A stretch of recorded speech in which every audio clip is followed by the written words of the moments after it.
Welcome back, everyone, at SpeedGaming channel. I'm Rotorstorm331. Hope everyone's having a great Sunday. Of course, this is my final entry into this marathon, which is Final Fight 2. This is also my first speedrun project I ever did, back all the way in 2014, when I started getting into the speedrun.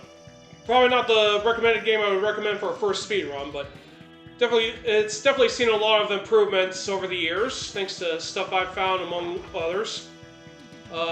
Recently, Nobleboy77 took down my world record on easy, and more recently, Calamito, if I said that correctly, took the world record for Haggar easy at 8%. This is the category I usually run most of the time, and that's because Haggar can just get through things a little bit more quicker. Though I would say in Rocky and Carlos's defense, they have better infiniting on enemies in groups than Haggar does.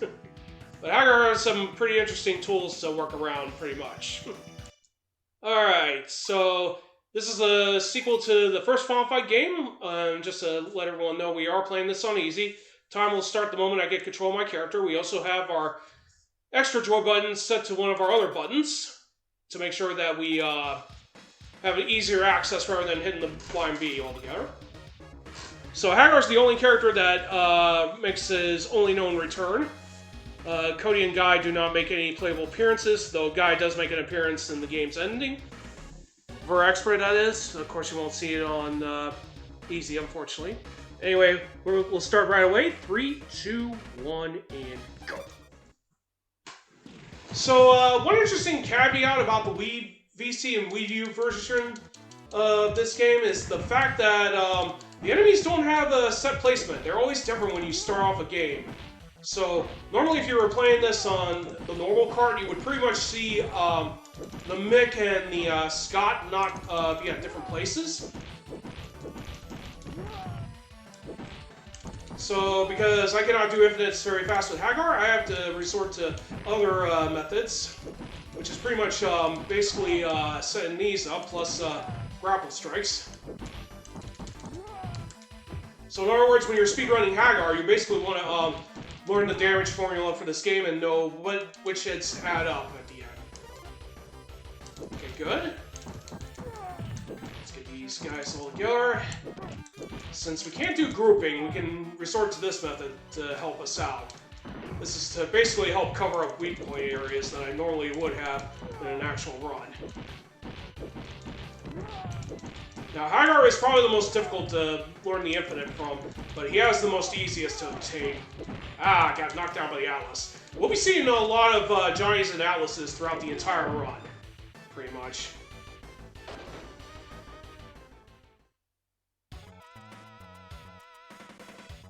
Yep, Final Fight 2. Well, believe it or not, I never played it before. Then I got to play it on the Wii U VC, and became one of my favorite games.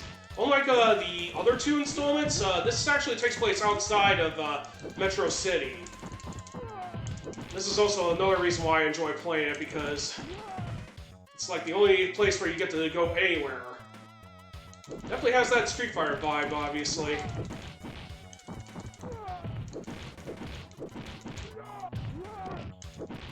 But yeah, they took away a lot of things from the first game for this one, obviously.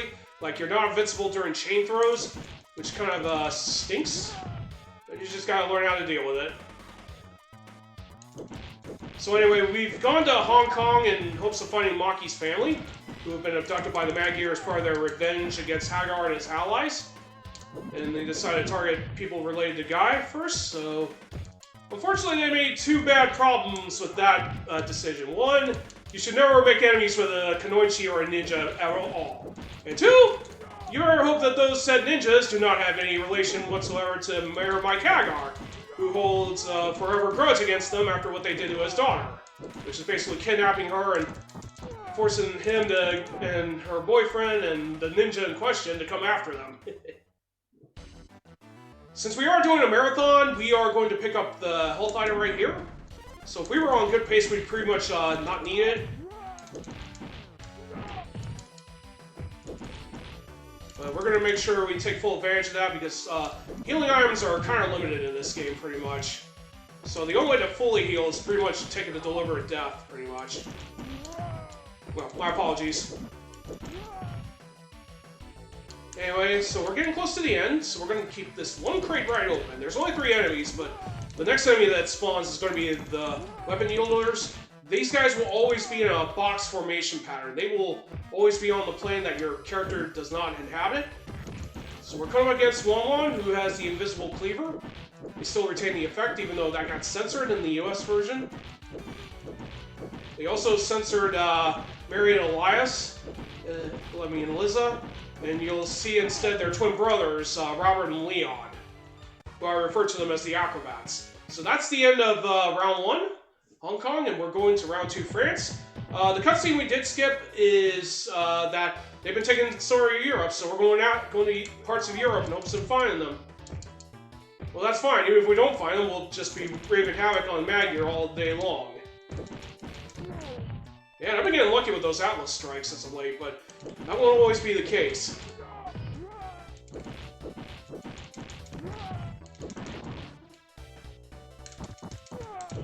That's also another trick you can use against the Atlases and, the Eliases and the Elliots.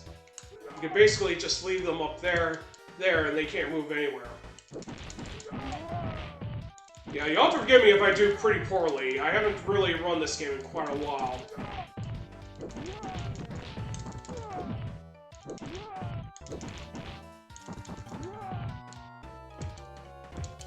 Alright, so we're coming up to the end of the first part right here.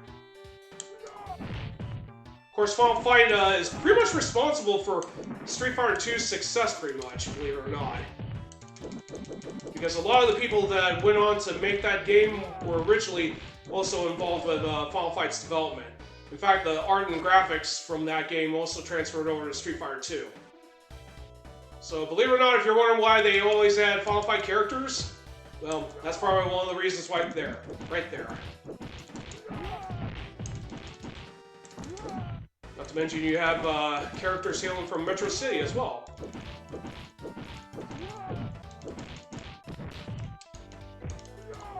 Darn that, Johnny. He didn't want to come forward.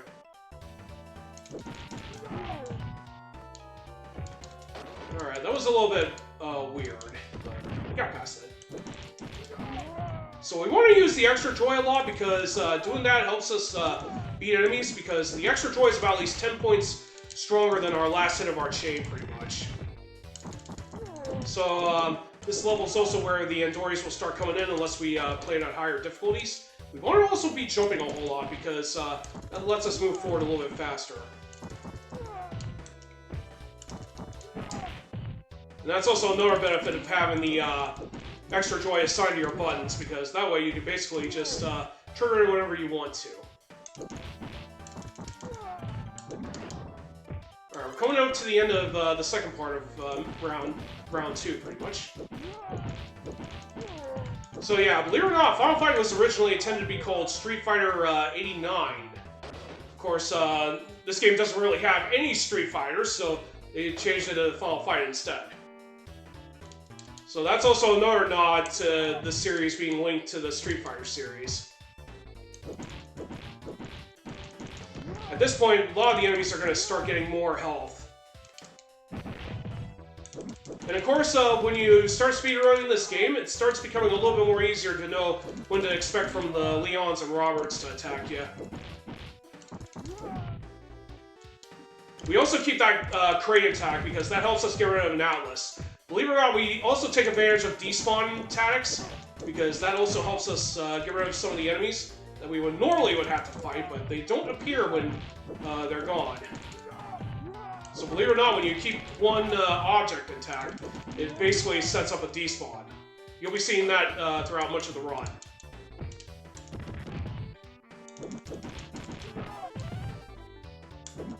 I think I have good health. I don't really need to break open that crate just yet.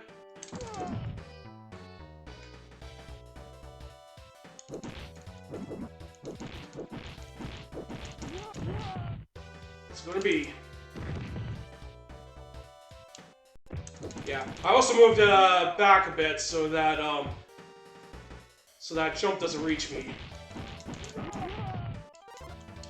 Alright, so we're coming up against Freddy, who I call Andori 2.0. And this is because his move list is identical to theirs. So basically what we're going to be doing is basically having him come right towards us, and we just beat him up.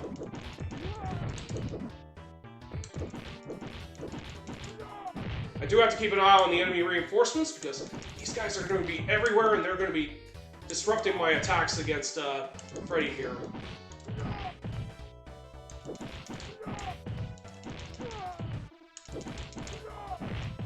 Yeah, this is not the normal strategy you would see with a Freddy.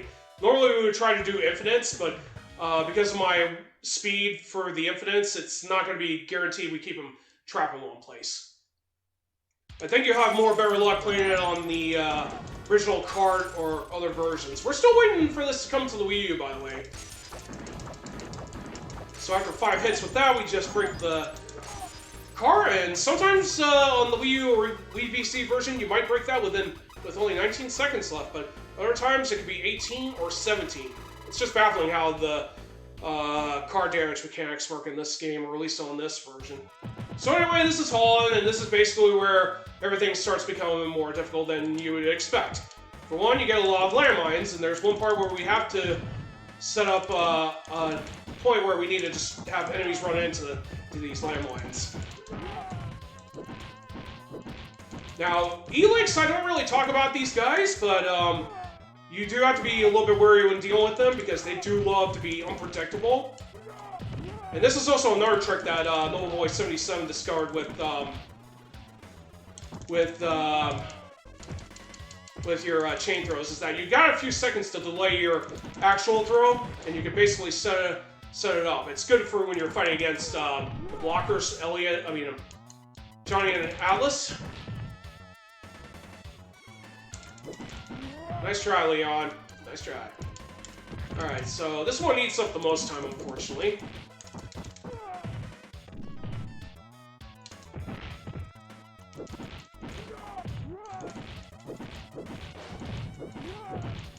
Yeah, we want to get rid of that Endori as quickly as possible.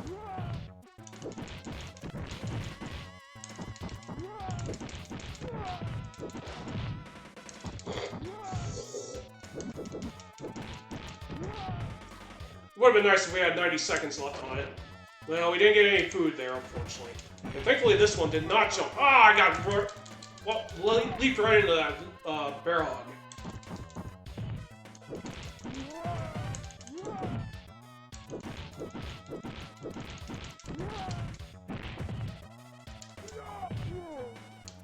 Sorry, I meant to do a spinning pile driver to get in place. But we'll just have to take it as is. Alright, I'm going to be holding up on this next part because the Leon might try to leap at me. Also, the enemies change depending on your difficulty. Since we're playing this on easy, this is the format we get. And thankfully, we didn't have to deal with charge there.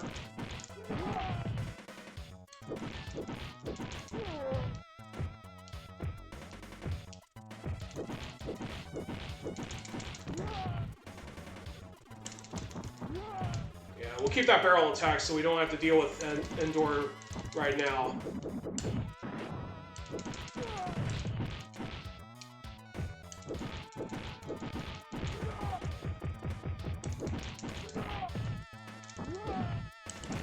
Man, he didn't wait for to have appropriate distance there. So yeah, one of the benefits that Haggar does get with his punches is that if you get enemies out of balance, he can still hit them. Carlos does have some leeway on that, but he doesn't really get them as much as Haggar does. And unfortunately, Maki cannot get them at all. Alright, so where is... Okay, I was about to say, where's that E-Link? We're going to keep that barrel because we're setting up a despawn coming up after we get through with all these enemies. Ooh, not bad.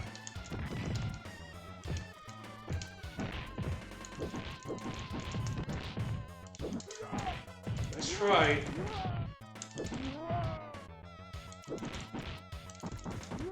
Yeah, I might have to take an intentional death coming up because I'm about running low on health, and we'll need that just in case we have things go awry with Bracken coming up. Brackens probably has the most diverse move list out of all the Mad Gear Gang bosses in this game. If I had to, aside from Orlando, I would consider Bracken and Philippe to be one of the more difficult bosses for original bosses in this game. Yeah, normally I would set up a despawn right there, but it hasn't been always very effective as of late. Whew, at least he didn't leap at me.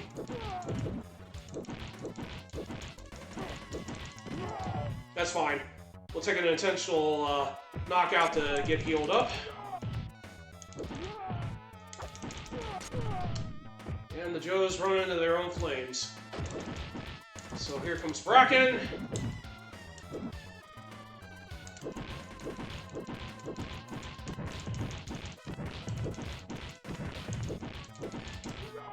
Yeah, that didn't work.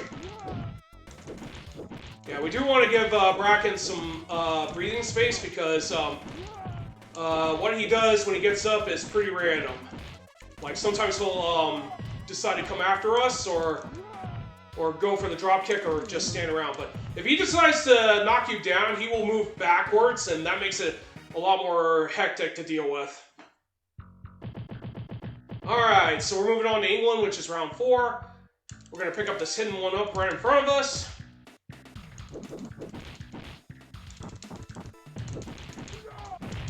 We're going to set up, we're going to try to despawn that Atlas, assuming he didn't recover that quickly.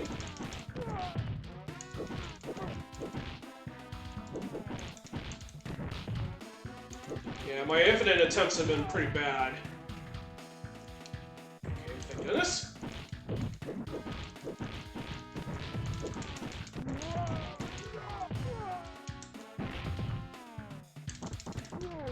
Yeah, I just do not like trying to do infinites on Atlases. Most of the time, these guys block everything we throw at them.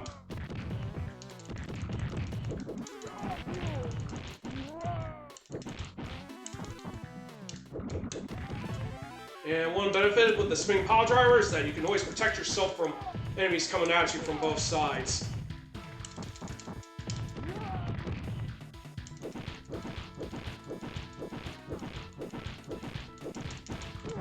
Alright, not bad. At least we got this down before the 89-second mark hit. Alright, so we're going to go on to the top of the rooftop. One thing to know about this stage is that all the more stronger enemies of Mad Gear are in this stage. So you won't see the normal punks and generics that usually reside here. You'll be seeing the likes of Atlas, Elix, the weapon users, and of course the infamous Endoris. They are everywhere in this stage. You gotta love those headbutts when they deplete the health bar of those enemies.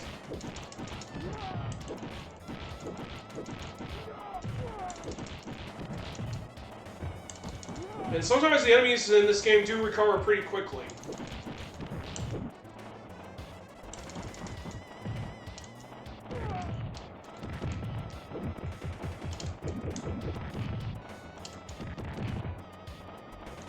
Ah, this is what I mean by being unpredictable.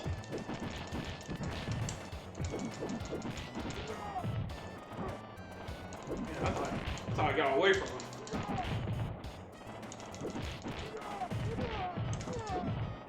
There we go.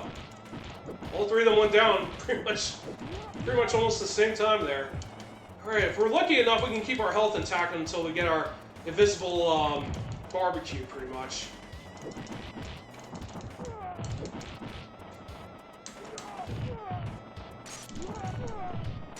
We'll hang out in the upper corner right here.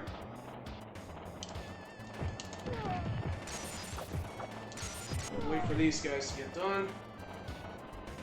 I jumped forward right there because we would have stopped right there, pretty much.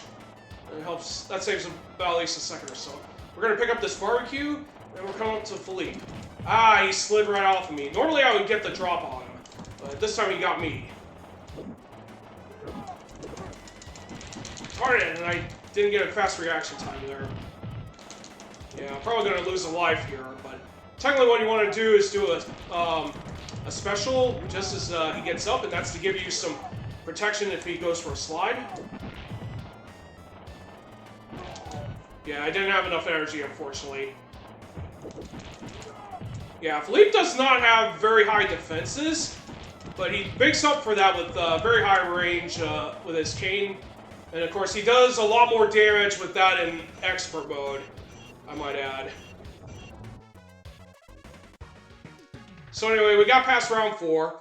That wasn't a very clean Philippe fight, but technically the strat is you want him to try to hit you while you use the lariat to avoid the attack, and just hope he just does not go for the slide.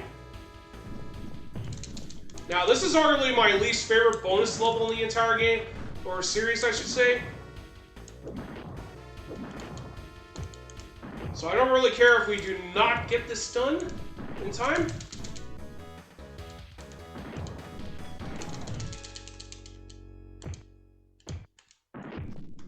Yep, see? But yeah, that extra bonus points would have been a huge help, obviously. So yeah, we're moving on to the pre-ultimate stage in Italy, so we're going to be moving on into the canals. Looks like we're in Venice, judging from the looks of things. So we're going to get rid of the first 2 enemies right here.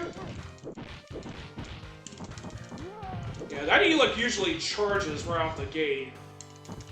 Ah, that was poor timing. Let's get rid of that Elliot. Let's get some distance between the Elec and us. Alright, we're going to try to set up a despawn coming up next. Oh no, he's going to come after us now. But yeah, if he had remained down, we probably would have gotten despawned. Oh, nice, we did.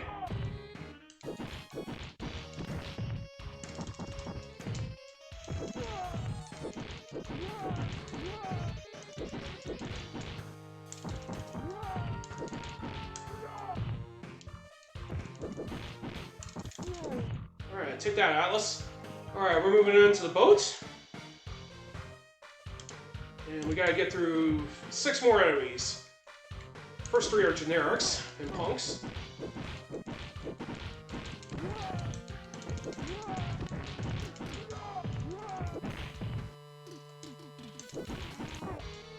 Okay, I was holding down when that last hit occurred. Alright, we'll take a potential knockout to refill our health. Like I said before, there isn't a whole lot of healing items in this game, unfortunately, unlike the first one. Even the first one had way more health to accommodate, pretty much, even on the home console version. Of course, this was intended to be more original than the first game, to be honest. Alright, so we're moving into the boat. We'll pick up this invisible Genryusai item. That makes us temporarily invincible for a few seconds, and we'll use that to avoid getting hit by these Roberts and Leons, just in case they try to leap at us. So that was good. We'll stay right up here. Let's see if we can get rid of Mick and Mark, pretty much. Nope. They got out of there, obviously.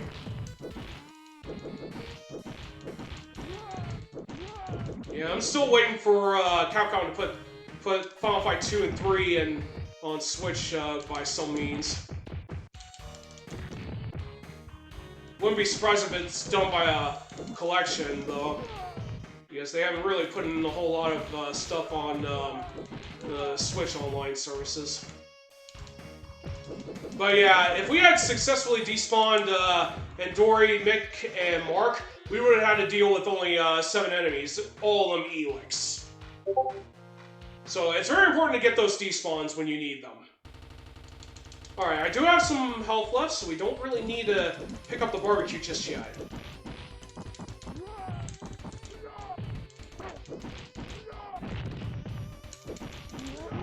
Another benefit is you can also use the wall to basically set up a vortex trap of sorts.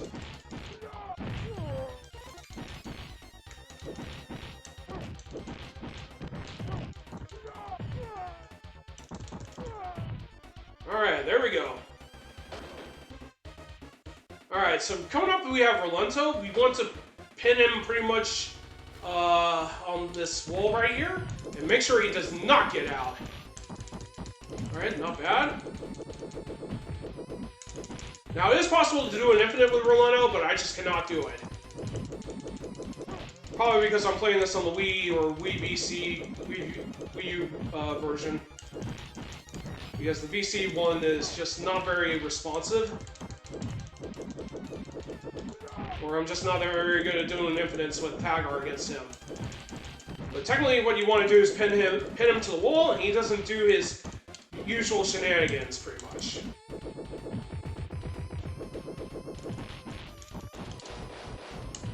Of course, I want that 2 extra damage from the pile driver. The pile driver only deals 22 damage. It's actually one of the second strongest move outside Maki's extra joy move.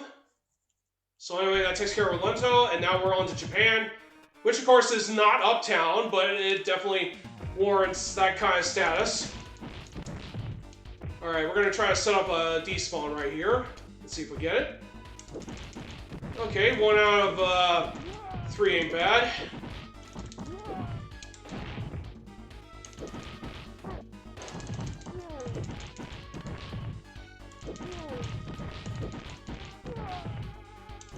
Well, at least that Leon didn't try to leap at me.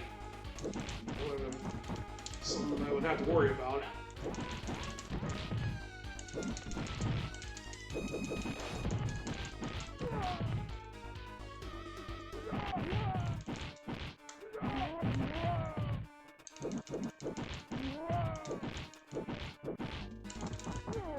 Alright, not bad.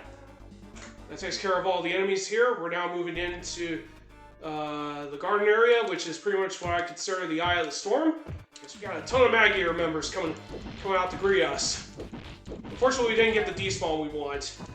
And that was to get this Atlas to appear much earlier. If we had gotten that Elic to despawn, that would have been virtually a virtual heaven sent there.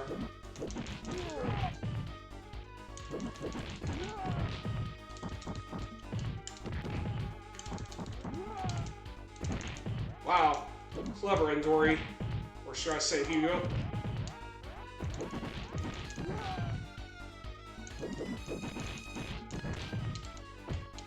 Yeah, let's get away from them so we don't get hit by the charges if they do. Oh, he's not charging, huh? That's fine.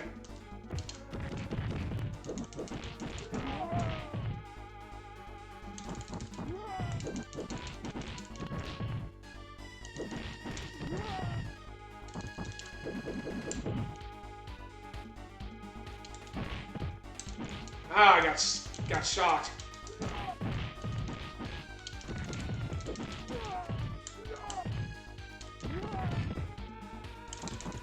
Get out of my way, Atlas. Alright, we're moving on to this upper part. We do have some invisible items to pick up, one of which we do need, being the barbecue. There's also a point item and a 1-up.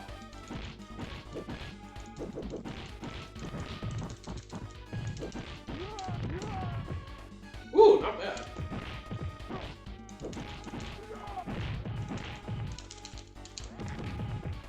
Sounds like a Dory Jr.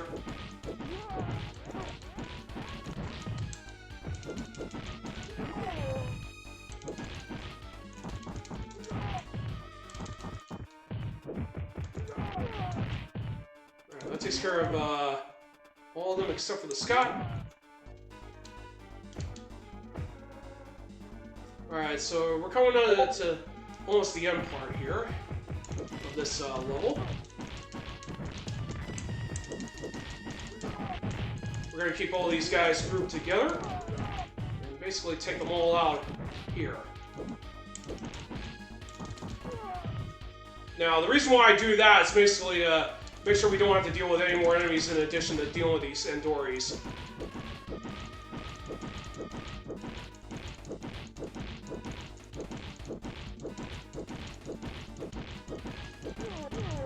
Alright, that takes care of them.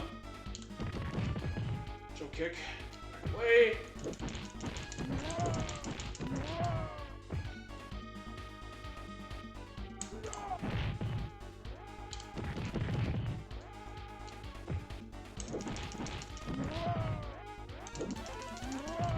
Alright, the last one's and then Grandpa Dory, obviously. Yeah. A bad time for my controller not to respond. Oh yeah, this game does have bad frame rate, just as Streets of Rage 2 does. I might want to point that out. Soften these guys up. Now we're coming up to what I consider to be one of my least favorite stages in the entire game, Blocker's Hallway. And this is because we gotta deal with 6 blockers.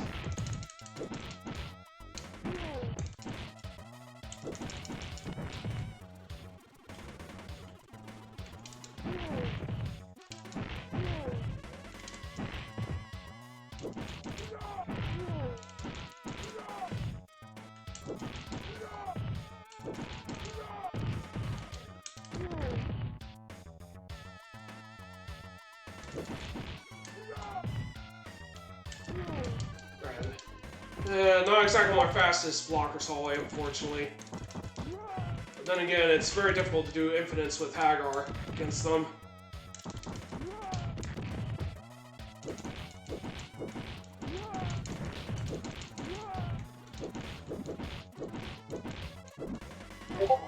Okay, that's fine. We'll take an intentional knockout.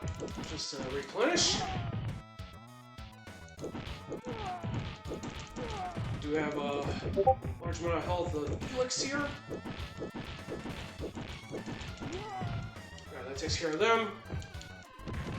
Yeah, we want to be hopping because we got that Robert right there.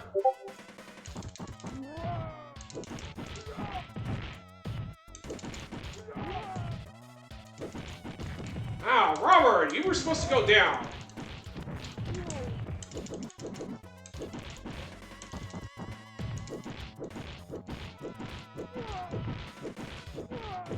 Ooh, almost got Atlas trapped in an infinite. Not bad. Not bad. Alright, so we're moving on to the pre-Ultimate area for the game. Just gotta get through this last group here.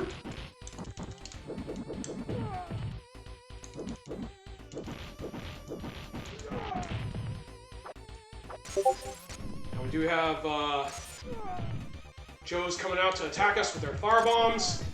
We just let them take out their own members. And we do need to hurry because we do not want that Elec emerging. Good.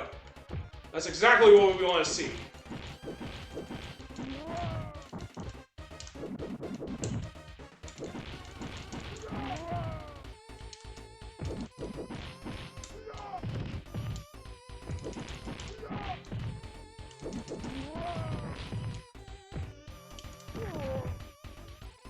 We're going to try to move fast enough to get that despawn. We kept that barrel intact for a purpose, and that was to get rid of the giant that normally would have been right here. But since he's gone, we don't have to worry about that. Ooh, we got that extra glitch to hit there.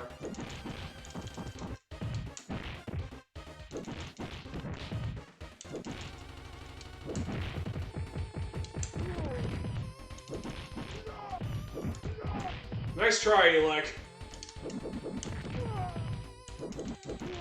Due to the last Elec of the game that we have to deal with.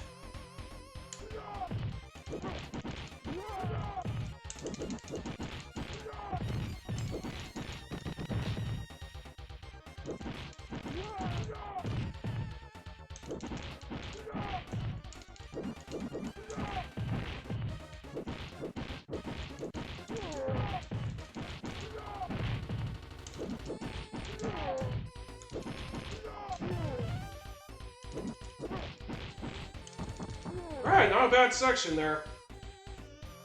Not bad at all. Alright, coming up is Ratu. The only thing you do need to know about him is that you need to respect his recovery space. That's all I need to tell you. And we do not want to be in that one side of the screen or the other. That gives him to do giant leaps. Memorize that and you'll guarantee victory over Ratu every time.